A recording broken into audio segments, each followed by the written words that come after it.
Hey there, crypto enthusiasts. Welcome back to another exciting tutorial.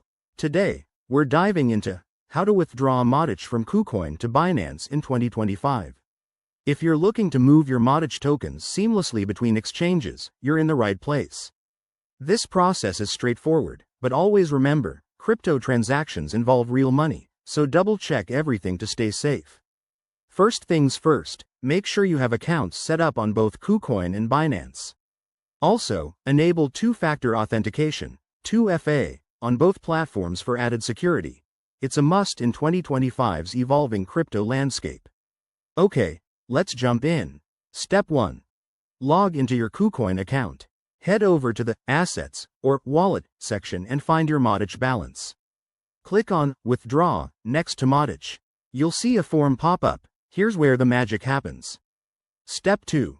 Select the network for withdrawal. For Matic, which is the Polygon token, choose the Polygon network to avoid any compatibility issues.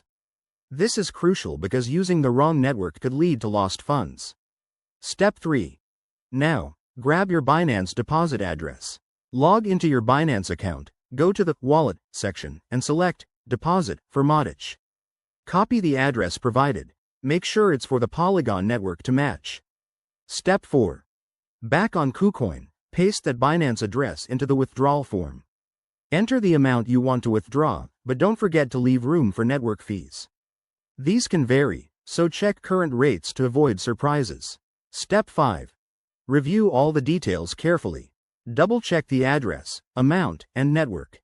Once you're confident, hit Confirm and complete any 2FA verification.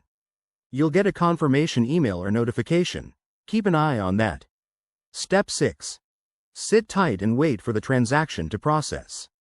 Transfers usually take a few minutes to an hour, depending on network congestion. Once it's done, hop back to Binance and check your wallet to confirm the Matic has arrived. And there you have it. That's how you withdraw Matic from Kucoin to Binance in 2025. Always prioritize security, like using hardware wallets for long-term storage. If you found this helpful, give it a thumbs up and subscribe for more crypto tips. Thanks for watching, and I'll see you in the next video.